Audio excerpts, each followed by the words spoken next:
know. So that you can see the presentation, we're all good to go and ready for the session. So first and foremost, then what I want to say is, hi, you've got Ellie here from Pathway CTM. I know that actually the majority of you have actually been on one of our other sessions for this kind of HBF home building series of students that are interested in getting into construction. So all I want to say first and foremost is just well done for joining us. Again, the fact that you're using this time when you're at home to learn a little bit more about the employer brands and what everyone's looking for, and some experiences of working in home building is so impressive. So the fact that you keep joining us, I want to just call out, you know, I know there are a few names, Ibad, PJ, I'm constantly impressed by your kind of commitment to everything we're doing. So well done for joining us again. Today is going to be largely similar to some of the sessions we've had previously in this kind of series, but we're lucky enough to be joined today by someone who's in a different role, which we haven't heard about at all. And I know we had a bit of an introduction last week to Taylor Wimpey as a brand from the managing director, Ian, which is amazing. And I think this is perfect to follow that, because it talks about actually what would it be like if I was going to go into that industry now as a trainee or an apprentice. So I think it follows on really nicely, and that's what we're going to be talking about today. So just moving through, this is just a reminder of what you're really here to kind of do today, is just learn some more skills and prepare yourself for the world of work. Which is amazing, and I know that today we're going to be hearing some more stories about one journey, about how someone got into the industry themselves. So in terms of the agenda today, then obviously I'm doing a bit of a kickoff and an introduction today, but what we're going to then be doing is handing over to Lily, who's going to introduce herself, but talking about her journey and kind of where she how she got into where she is today. And then what we're going to be doing is starting off with a few questions from us. We're then going to be opening the floor up to you. So what I would say is anyone that has any question at any point throughout the session, then do go ahead and ask the questions throughout. So you're not interrupting us, you're not interrupting Lily. Go ahead and ask the questions, and you'll get the most out of today's session. So how can you do that? Kane, hi, that's great. That's one of the first things I'm going to say, is it's brilliant to see that engagement in the chat box. So Kane, hello and welcome to the webinar. That's brilliant. If you do have any comments like that throughout the session, then definitely put them in the chat box. But also if you have any questions, then probably the best place to put them, if you're on your laptop or dialed in on a computer, is on the Q&A box function in Zoom. So in that you can ask any questions at all throughout the whole session. So what I do is just ask as many as possible. There is no stupid question, this is the perfect time to get answers to any questions you might have. And we're always really impressed from a Pathway CTM side with people who ask questions first, who have kind of lots of questions throughout the different sessions, and we're always impressed by that. And I know that kind of Taylor Wimpey and Lily would be very impressed by people asking questions throughout the session too. So really do go ahead and ask them throughout. So what we're going to do now is just a little bit of background ahead of Lily introducing herself. So I know we've spoken before about some trade roles, some non-trade roles, to give you a bit of an idea of all the things which are on offer in the home building sector. And what we're going to be looking at today is more kind of management roles and how you could go down that route, which Lily will talk about a bit more today. So I'm just going to kind of leave these 3 bits on the screen today as a reminder while we talk with Lily about her journey and what she's been up to, as a bit of a reminder in terms of what do you really want to get out of joining our session today. What are you going to leave today with that you didn't have before you joined us at the very beginning? So first of all, you're going to get a bit of an oversight in terms of how one person's journey looked from maybe where you are today as a student joining us on this webinar to actually being someone who's working in the world of home building and Taylor Wimpey particularly. And then maybe we'll talk about Taylor Wimpey as a whole, and some of the questions that I have might open up that discussion. And then thirdly, what we'll do is we'll open up the questions to you to ask any questions to what you might have. So do go ahead, ask any questions throughout. And what I'm going to say now is, after my introduction and a little bit of an intro there, then really I'm not the expert today, and Lily is the expert. So what I'm going to say is, Lily, is it right if you give us a little introduction in terms of maybe just who you are, what you currently do, and how you essentially got there in the first place? Is that okay? Yeah, of course. So my name's Lily, and I work for Taylor Wimpey, and I have done for nearly 2 years now. I started in September, not last year, but the year before. So it'll be 2 years this September. So it's been quite a long time now, it feels, and it's the longest I've probably ever had any job. I have had jobs before this, but it wasn't like a career job that I was doing. So construction is a huge industry, as most of you probably know, and it's super interesting and it's always changing. But yeah, I decided to come into construction because I've sort of grown up around building. My dad can do a bit of building. We've moved into derelict houses and done them up as I was growing up. So I sort of got to see it when I was quite young. And then I didn't ever really think about a career in it too much until I was older. When I was doing my A-levels, so I stayed on after my GCSEs and did my A-levels in nothing relating to construction. I did English and geography and stuff like that. After that, all my friends were going off to university, and I was sort of like, oh, I'm not sure if university is going to be that helpful for me if I want to go into construction and building and planning and houses. I was sort of like, well, my goal is to see a fully built product at the end of my day at work. I'm not sure I'm that interested in writing essays and sitting in a library. So I took a year out. I decided not to go to university, and I went on the hunt for a job where in construction I didn't have to have any trade knowledge. I didn't have to start with a trade and a skill and come up that way, because I'm not sure bricklaying, I don't think, is for me. I've given it a try now and it's not that interesting to me personally. But I do really appreciate all the trades, obviously, because I have to work with them. So yeah, so I sort of did a little hunt online, I had searches, worked out sort of the hierarchy of jobs in construction companies, and then I managed to find site management, and I was like, oh, you know what, I think I might be quite good at that. I'm quite organised, I could be a little bit bossy, I quite like talking to people. So I sort of thought, yeah, maybe I'll be able to give that a go. And then I had to go about finding how you get into it, because there's loads of different routes people can take. Most of the people I work with have come up through the trades, but that is sort of the older method of doing it. Now, most construction companies are trying to get everyone with a certain level of qualifications to go in and be purely managers. So yeah, so that's how I got into it and decided that that's what I wanted to do. And then to find my job, there was a local careers fair near me. So I live in Kent, and I managed to find one. They do like a national show, and they had loads of different employers there. And there was quite a few different construction companies there. A lot of them were civil engineering companies. And I was like, you know what, bridges and trains, they're all quite, train tracks and stuff, they're all quite interesting, but I'd quite like to do houses. So yeah, so Taylor Wimpey were luckily at the show, and I got speaking to people and about what I wanted to do. And even though they weren't there to actually look for site management trainees, they were doing an intake that year. So they got me to email over some information, and then it sort of went from there. I had interview processes and everything. That's amazing. Thanks so much, Lily. And I think it's really nice because it shows over the past kind of series of webinars, there's been so many people who've had such different journeys into home building. And again, you've kind of come today and told us a different story as how you kind of came about the industry and the role specifically.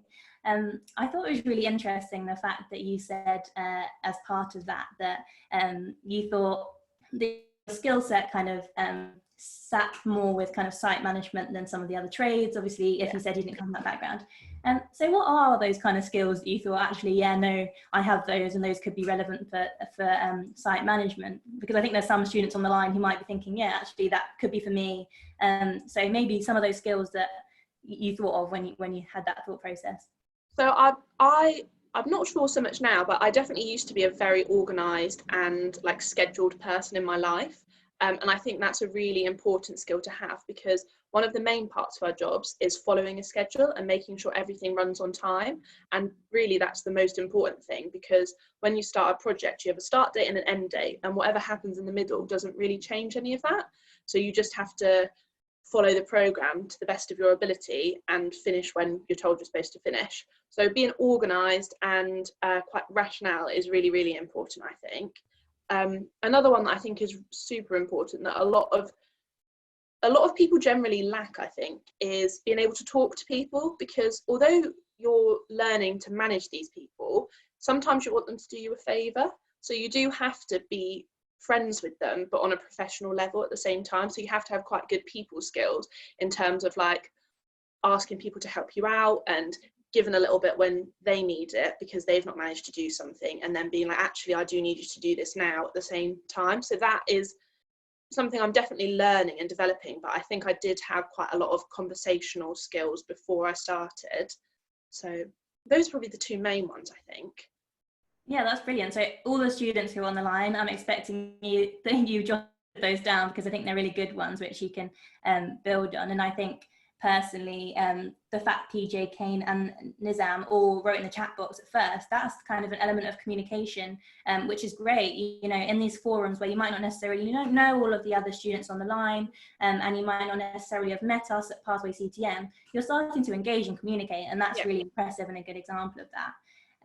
So then, Lily, you've told us essentially how the thought process around getting into construction.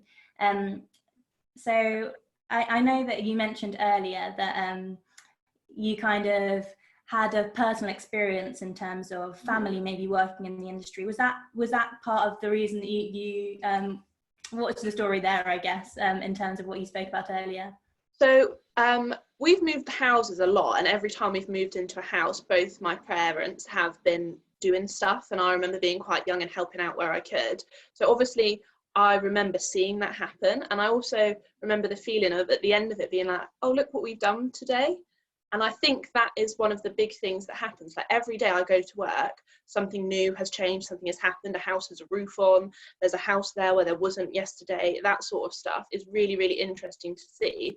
So it's definitely a lot of, you can really visualize the progress, which I think is super important for so many people, because a lot of jobs and industries, your work just goes to someone else who then helps it along its way, and it goes into a big system. But I think with this, where it's quite physical and stuff is actually happening with your instruction and your guidance, and you're checking things that are changing so quickly, you can really see what's changing and what's happening. But I think personally, I like to see things going on around me. And in an office, I don't think I'd be able to sit in an office all day and concentrate. So the fact that on a building site, you're inside, you're outside, you're upstairs in a building, you're on a scaffolding, you're talking to customers, you're moving around, and your scenery is constantly changing, and you then are rounding what type of person you become at work and how you can function and bits you like to focus on. So I definitely think that's one of the big parts of it. Not Absolutely. sure that really answers the question. No, that's a really good answer, because it shows like the really lovely kind of point which was made last week around with Taylor Wimpey, and the focus on, you know, the importance of a home and seeing that constructed over time is really lovely. But then also really nice to have the idea of the whole different elements there are to the role. So leading on from that, is there a typical day as a site management trainee? And if so, what does it look like? I know it's often a hard question, but yeah, take a stab at it. No, so obviously we run through a certain set of stages in building, from foundations to the person moving in. So you do a lot of the same thing, but on different houses at different times. And then you also have work that might be going on communal areas or external work to make the finishing of the area and the housing development look really lovely. So traditionally, day to day, we start pretty early. So I have to be at work for 7:30. And then we sort of get there and we all have a little chat in the office in the morning. I work in quite a big team. There's about 8 of us on our site, all managing or training to manage. And at that point, you've got tradespeople who are also getting into work because they start at that time, coming in asking for help, information about this, that. So you might be printing drawings, telling people that they've got a certain person coming to check their work at a certain time, and that sort of stuff. So you do that. And then we usually go for a walk around of the site. So at the minute, I shadow the main site manager. So he deals mostly with external work. So that is everything from the foundation stage up to the roof, really. So I'm seeing the proper shell of the house being built at the minute. So we then go and check on all of that stuff. We organise work for next, like tomorrow or the next week, and we're looking further ahead. All while you're trying to remember a lot. You do have to take a lot in, and write notes very quickly. I'm quite lucky I've got a tablet to keep everything in order on, but I've got endless to-do lists constantly. And then everyone seems to stop for breakfast at about 10:30, so that's quite nice. You sit down, have a cup of tea.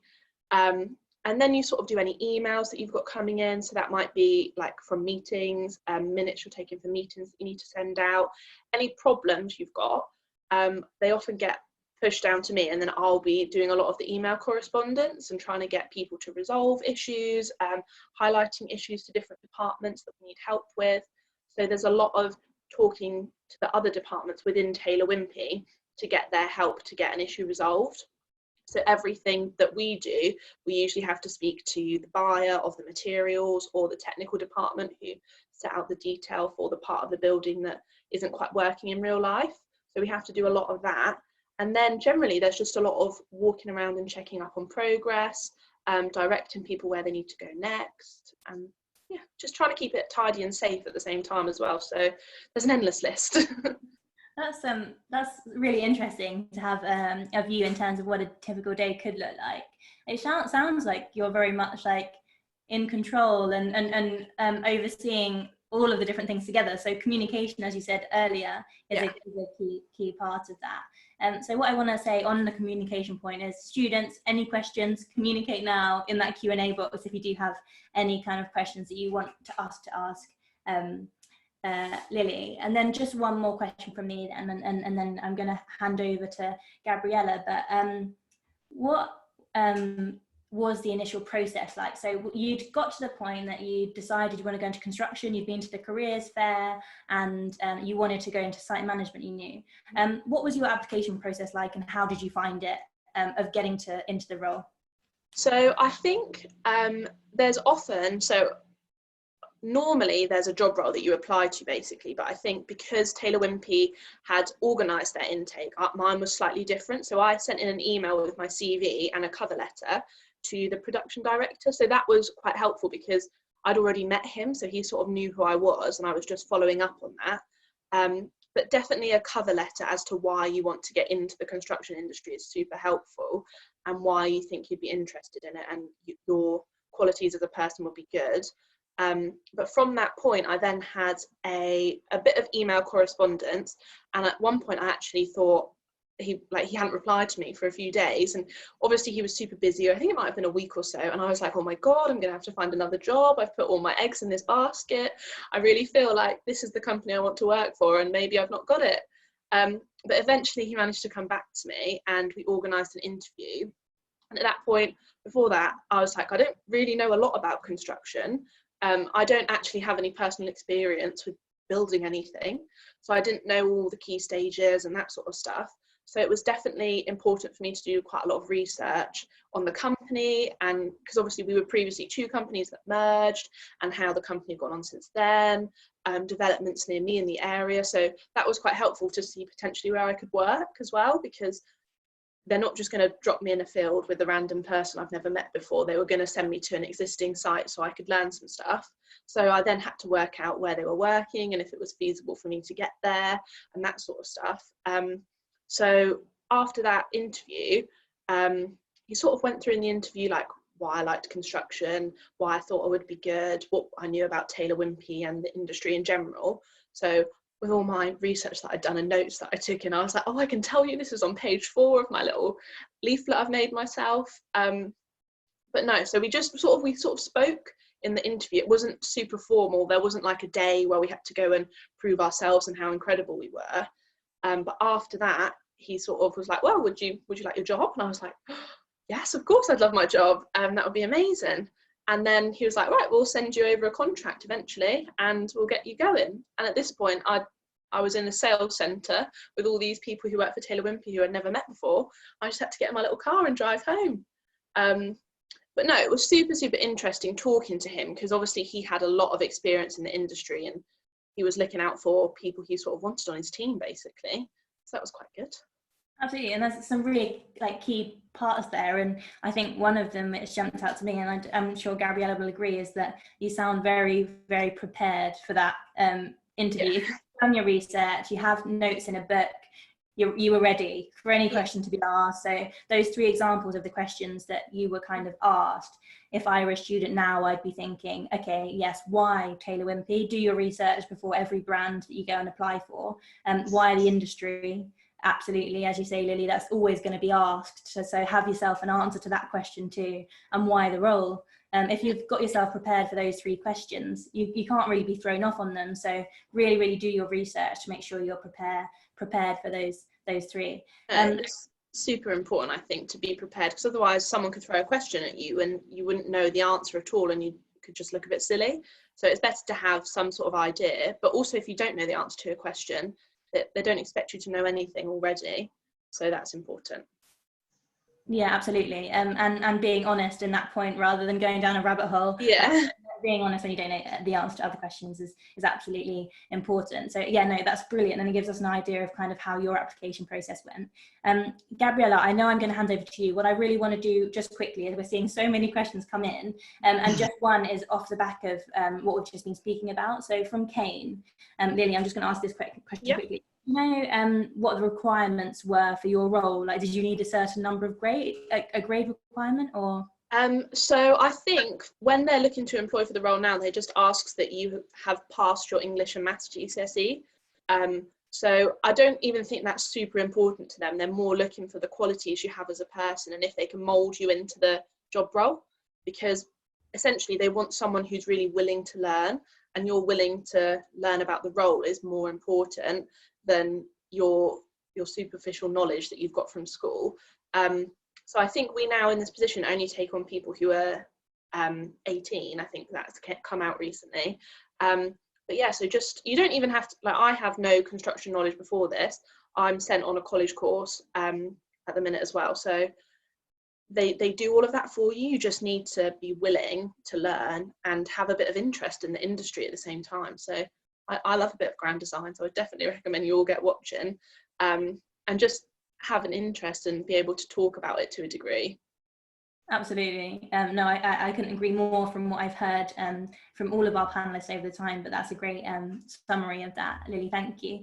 So we do quite a few more questions, but what I'm going to do is firstly encourage all questions to go through the Q&A box. So, Joseph, Ibad, Joseph again, then I will definitely get to your questions, but any more that anyone does have, do pop them in the Q&A box rather than the chat. But before then, Gabriella, I know you've been busy all week talking to all of our students on the kind of HVF program so far, and just wondered if, before we dive into the specific questions, which Lily, I'm going to ask you from the students, is from this week, Gabriella, key things that you've kind of gathered as feedback from the students that Lily might be able to help us with.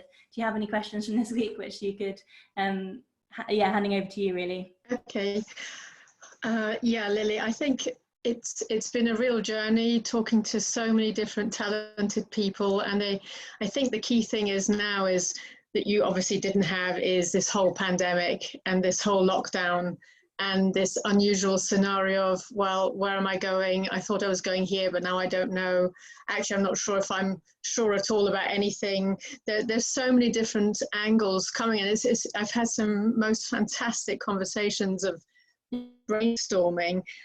But what would you advise to someone who's applying now for Taylor Wimpey, where they've still got college work still to finish off somehow, you know, as best as they can, but lots of them are real hands-on people like you know, like you say, you have to be out and about and do stuff, and they can't just do those things at the moment. Yeah.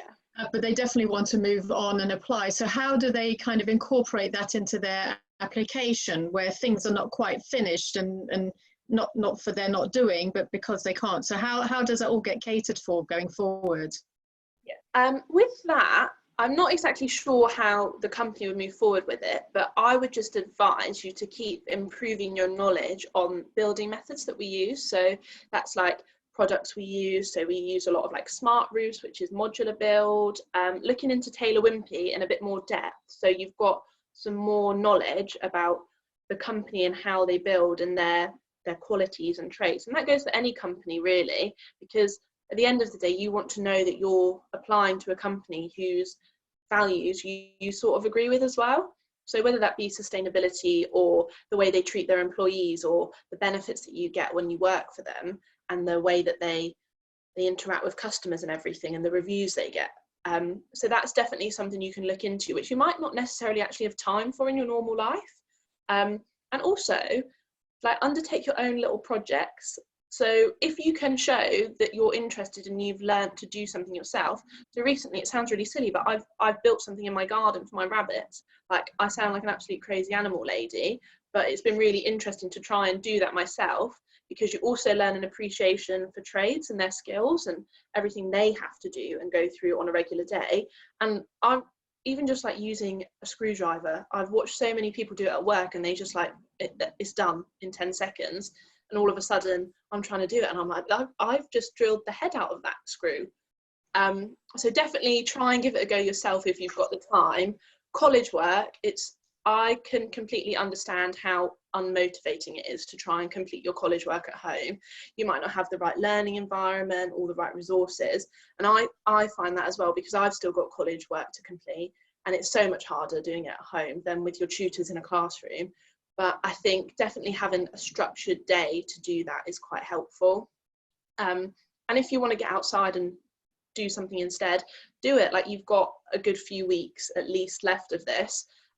So as much as your college course hasn't changed, you do need to complete, and like, we all know that we need to complete these things and keep motivated to do them. So it's definitely worth like scheduling your time properly, and making sure you have enough outside time and external learning time from other resources, whether that's watching YouTube videos or going and peering through the building site around the corner.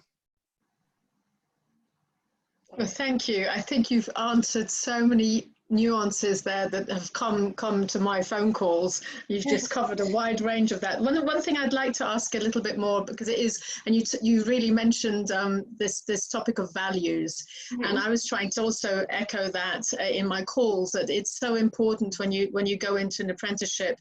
It's not just having a secure place to learn something, but it's all about the career path and all about what a company can offer you as an individual and as a family. And we had in the last week about Taylor Wimpey that you have 3 generations of family that have worked their way up the ladder, which is incredibly fascinating. And I'm sure that you've got lots of those examples. So that's many. why I'm so excited. So I was just wondering if you could tell us a little bit more about the culture. Why work for Taylor Wimpey? Why would you never want to go away from them, so to speak? So Taylor Wimpey, although we're a massive company, every region that I've met, they have a really personal approach to their staff. So we do quite a lot of training in different regions, and we travel to different offices, and we meet all different trainees on the same scheme as us. And everyone sort of we all sort of get on really well, and that can't purely just be because we all work for the same company, but I think also is because everyone else has had that little search before they applied for the job about whether they agree with what Taylor Wimpey do and how they work. So you can often see, like, we do review tests yearly to see how we enjoy working for the company, and that sort of information is available for nearly every company to see, like, employee satisfaction with their job. So that is definitely really important to look into. But just generally, that when you go somewhere for an interview, you'll get the feeling, if you feel uncomfortable in the building, you might not feel great when you're there working. But if you feel a little bit stressed going in, that's totally normal. But the people you meet should then put you at ease, because you're working for a company where everyone's enjoying themselves. If you see a super grumpy man in the corner, he probably doesn't enjoy his job, and that might be the company or that might not be. But you need to make sure that the job you're going into and the role in the company you're working for, you like the way they sort of operate and the people that you're working with. Because at the end of the day, as much as we work for a company, we also work for the people who are managing us. So that's super important to make sure you get on with those people as well. Thank you. That's amazing. Yeah, 2 great questions. Great kind of conversations there as well, Gabriella. Like, it's really nice to know that those are the things that are coming up from the students throughout your calls as well, and will really help. And I think that's also shown through some of the questions which are coming through the chat box and the Q&A. So if you don't mind, I'm going to just jump over to some of the questions from the chat box. So this is really relevant to what you were just talking about, Lily. So I know that you might have covered quite a few bits of it, but from Joseph, so thank you for the question, Joseph. I want to know the main thing what Taylor Wimpey look for, and also to know what other people's view. So let's focus on the first part of that question. So great question there at the beginning there, Joseph. What are the main things that Taylor Wimpey look for, do you think, and maybe particularly for your role if we're talking about site management? So I definitely think they look for passion and interest in the industry as a whole. You need to be someone who's like, you can listen as well as talk. So I think I can talk the ear off anyone usually, but I also think I'm definitely learning my skills of listening to other people and their point of view, because this role, you are part of a team, whether it's the people you work with literally every day or the wider team. You have to be able to have the qualities to interact and communicate with other people across like a really big variety of places and trades and industries and that sort of stuff. So they definitely look for someone who's quite personable and is good at communicating. Your ability to take in knowledge is also like definitely looked at. So there's a lot of information in the construction industry and it does change quite a lot. So you have to have the ability to learn about that, but also with passion for the industry and what you're doing, you just have that anyway. So definitely looking into new methods of build types and stuff, that is important as much as it is important for learning about what you're doing every day in your job and the products you're using. And the other thing I think they look for is just that you're quite a well-rounded person. Like obviously they're not looking to put someone in their team who's going to be disruptive and is going to be a bit of trouble. They don't want people who are going to cause them drama. At the end of the day, as silly as that sounds, no one wants that in their team or their department. They want someone who's going to mesh well and who's going to listen and work. So you have to have quite good work ethic as well as an ability to take in knowledge and communicate with people. So I'd say those are the main things. Absolutely, I think, and also, well, on that point, the fact, students, that you're here dialed in, absorbing knowledge about Taylor Wimpey and what it might be like to be a site manager, you've ticked that one already. And you've shown your passion by turning up here every Thursday. So if I was going to employ anyone, I'd be looking at the students who've got this written down in their CV, they've been joining these sessions each. So that's great. Thanks, Lily. Another question from Joseph, which I don't know. I know Susan might be on the line. So Susan, do join in the chat box if you want to answer this question, because I'm not sure, Lily, and don't worry if you don't know, but will you be taking trainees on this year, or will it be the beginning of next year? So don't worry if you don't know that one, Lily, and Susan, do pop that in the chat box if you do want to add in there, but equally it's fine if you don't want to. Great, so we have got Susan. So Susan's written out to us. We're just finaling our recruitment numbers at this time. So Joseph, hold tight. We know that we'll be very much in contact with you, and you've been on lots of our sessions. So we'll let you know, and everyone else who's interested in going into Taylor Wimpey, an update there. So through our system. So thanks, Susan. That's great. We're going to get an update next week. But brilliant question, Joseph, and really important. So moving on to IBAD, thanks for joining. Does Taylor Wimpey offer a graduate scheme or a degree apprenticeship? Do you happen to know that, Lily? So there is a graduate scheme. So there's definitely a graduate scheme. So there's the management trainee scheme, and that's where they take basically someone into the same role as me, but across any department. So you could do that in the technical department, the planning department, all the different departments have management trainees. And then the graduate scheme as well, that is a separate one, but we run on sort of a similar program. I have no idea how you apply for that because I've not got a degree. But we do integrate with them, and they do a slightly different way of learning to us. I think they sort of do more rotations around the country to get a concept of all the different regions and how they do things differently. Great, and absolutely on that, then anyone, so IBAD, I know you were on our session last week, but we also have that up on YouTube. So I know we went through the different kind of ways you can go into Taylor Wimpey and different routes in. So you do kind of refer back to that YouTube video if you want. And Susan's just popped in the chat box. The graduate application window opens in December for a 2021 start. So if you are interested in that one, IBAD, but great questions all round. So we've got another one in from Alex. So going into the construction industry, would you recommend an apprenticeship over university? And I think you've got a really good answer for that one then, Lily. So I would definitely advise an apprenticeship, because I think there's nothing more that is quite stressful than feeling underknowledged in a room. And I think a lot of the graduates, because they don't necessarily study construction at university, their knowledge isn't completely applied to the area they're going into. So that doesn't mean that their knowledge isn't valid, but it means that if they're going into site management specifically, they might struggle more because they haven't directly learned about it. I chose not to go to university because I sort of thought university is a lot of money, it's a lot of debt, I may as well learn and earn. And within Taylor Wimpey, I've been told I can go all the way up through the qualifications to get a degree if I want to. And I sort of think you don't need to go to university to get a degree. If you want to go to university, part of the big draw is the moving away from home, the experience. So if you think you'll do good at the whole package, definitely do it. But there are so many other ways, and I sort of look at it like, by the time a graduate comes into the industry, they're going to be 21, 22 by the time they finish their degree, and I'll already have had 3 years and have done qualifications while I'm here that are specifically applied to the area that I'm working in. So as well as getting your qualifications, you're getting like time under your belt, whereas those people, they will technically have a higher level of qualification, but they won't have that on the job experience that you would get from an apprenticeship scheme. It doesn't mean that you won't both end up at the same place at some point, but it's just a different route to getting there. No, I think perfectly said as well, and it's kind of speaking from your experience as well, which is really nice to draw upon. So that's great. Thanks, Lily.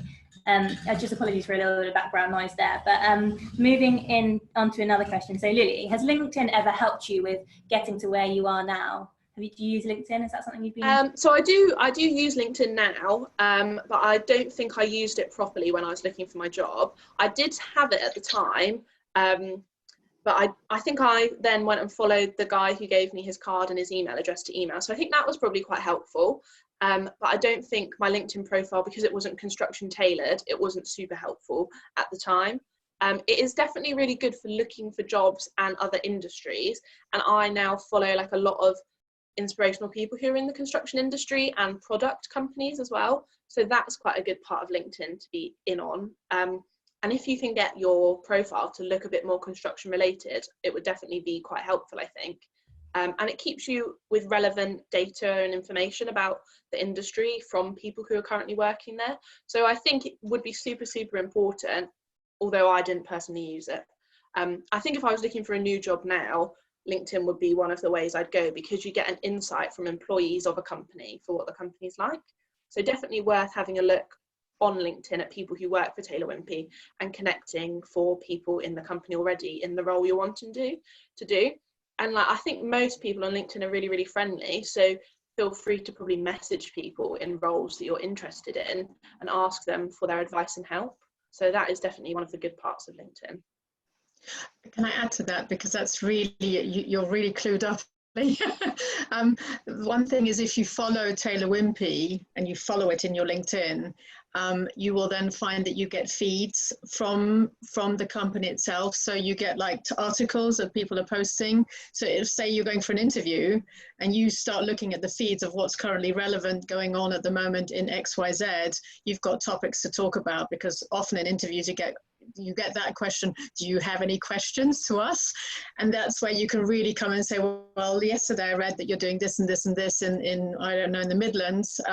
You know, I think that's really interesting, and then that shows interest that you know, and you're relevant with the information. I think that is actually really good if you can come up with something that makes them think, oh gosh, I haven't read that yet. You know, that's kind of nice, isn't it?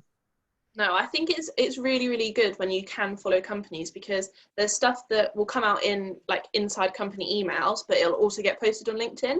So as much as it's important internally, we also want people to know about what we're doing who are from the public. So you can definitely get lots of information about the company from LinkedIn. And that goes for any company. Everyone seems to use it now. It's like the business social media, isn't it? Yeah. Absolutely, and I think what every single person on the student on the line now should do is go onto LinkedIn if you have one and follow Taylor Wimpey, but also follow Pathway CTM, because you'll be able to see that. And then, you know, it's good to get that information from both of those companies in terms of updates and things like that. So I definitely recommend to do that. But brilliant answer. Thanks, Lily. And Alex said to your last answer around the apprenticeship route, that was really helpful. So thank you so much. So that's brilliant. So you've had some great questions, and just one more. I'm conscious of time, so we're coming up to the end of the session. But is there anything that I need to look out for? So is there things you kind of avoid in terms of application processes, or things that you think when you went through the application process that you would have liked to have been more prepared for or known about? I think don't ever be afraid of approaching a company you found. So I think one of the other things I did when I was looking for jobs is I personally reached out to companies and people that worked at other companies to see if they would be interested in taking on like a trainee, and doing that, because a lot of companies, the apprenticeship scheme is national.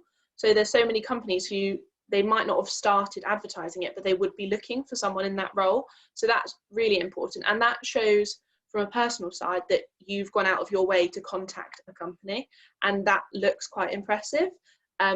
So definitely having the ability to contact other companies and stuff is really important.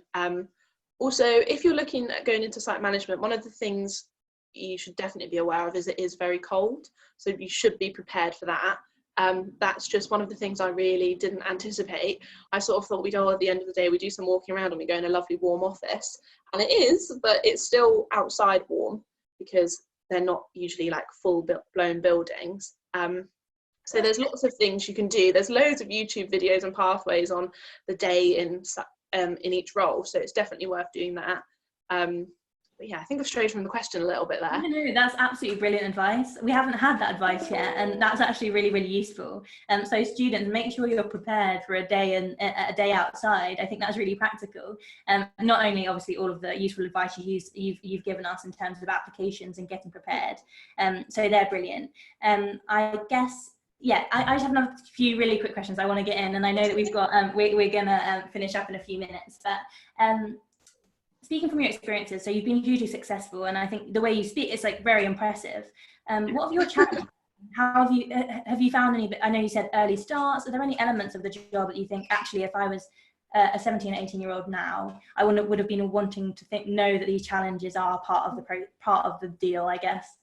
So I think there's a lot more managing people than you realise. The fact that as much as you are in the role and you're doing construction, there's a lot more admin and paperwork and health and safety than I actually anticipated. But because it's part of the role, you just have to accept it and learn to realise that safety is the most important thing at the end of the day. We want everyone to come to work and go home from work. So as much as your health and safety course might be a little bit boring, or it might seem that way, there's 100% a reason and a sad story behind why something is there. So that was something that I didn't really anticipate. I sort of thought I'd just be wandering around quite a lot and keeping an eye on things, but there's a lot of health and safety and communication and emails that are flying backwards and forwards between people. So definitely reading everything you ever get sent is super important, and we get quite a lot of emails every day, so it is definitely worth reading them, and just making sure you're up to date when you go into a company with the company protocol, and sort of the systems they use to do different things, and never being afraid to ask anything. Like, I'm quite lucky in the sense that I've always been taught to speak out, and it's, even in like college, if I'm sort of sat there thinking, well, if I don't know the answer to this question, there's someone else in the room who doesn't know it. So definitely learning to speak out and ask for things and ask for help is really, really important. So as much as it's scary that you're in a room with people who have been doing it for years and years and years, well, that's the good part about being in a room with people who have been doing it for years, is that they know everything. And a lot of them have been in a similar position where they've felt a bit out of depth. So it's definitely good to have the skills to ask people for help. That's in all aspects of life, I guess. Absolutely.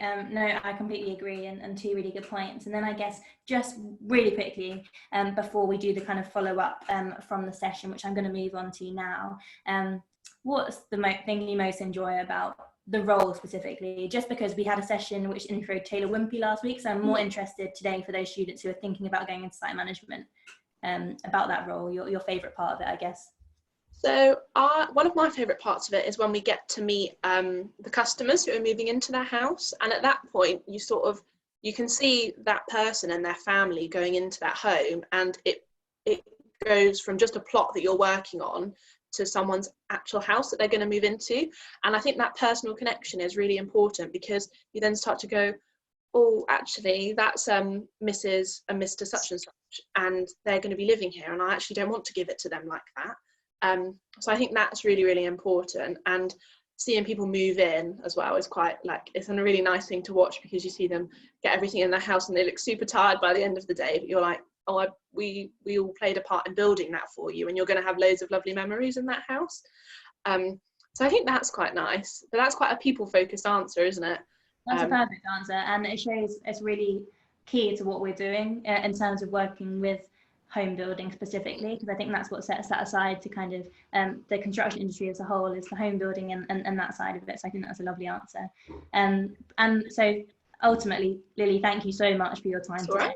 You've given some absolutely brilliant advice, which I know that the students will be kind of taking on board, and we've had some great questions, so thanks to the students for asking those questions in order to kind of allow Lily to give us her views on everything that she's done. We will of course have another session next week at the same time, so students do sign up. We know that there's lots of you out there who are really keen for roles this year, and if not, then next year. So firstly, what we really want you to do, and I know Gabriella, this is a key part of what you're doing, is just anyone who is on the line today has a specific trade, a specific role. If site management, after hearing Lily today, is exactly what you want to do, then we know that our team are reaching out to you constantly, but do reach out to us too. So if you have you've been on the session today and you've decided that actually site management, Taylor Wimpey, I want to be Lily, then tell us, and we can really help. We can really help you do that. And if last week or the week before, when you saw the trade apprentices, you decided that you'd love to be a carpenter for Berkeley Homes, do let us know, because in the same way that we're obviously reaching out to you, then we're always really, really keen to hear from you. So text us back on a number that reminded you about today, a yes, carpentry, Berkeley Homes, or yes, site management, Taylor Wimpey, and we'll just be able to help you to that next step, even though we know we're catching up with you anyway. But it's always good to hear from you and hear that enthusiasm, so do go ahead and reach out to us too. Beyond that, any questions that you might have, we will be following up with every single person that's attended today with a recording of the session and an option for you to give us some feedback. If there are any questions in the meantime before you receive that, then do go ahead and send us an email to the student@pathway.ctm email address with your name, the HBF college you go to, and any kind of query you might have. And also do follow us on Pathway CTM on Instagram. We're putting so much more content out there and letting you know about so many more opportunities. So really don't miss out. Yeah, it's just Pathway CTM, as you can see on the screen here. And I think actually that's all from us today. So we've had a great session, and yeah, and I really appreciate your time, Lily. Any feedback from any of the students, do let us know. And we've recorded the whole session, so anyone who's missed out will be able to get it through and ask us any questions separately. So yeah, thank you so much for your time, and we'll see you all again here next week. Bye guys. Thank you. Thanks. Thank you.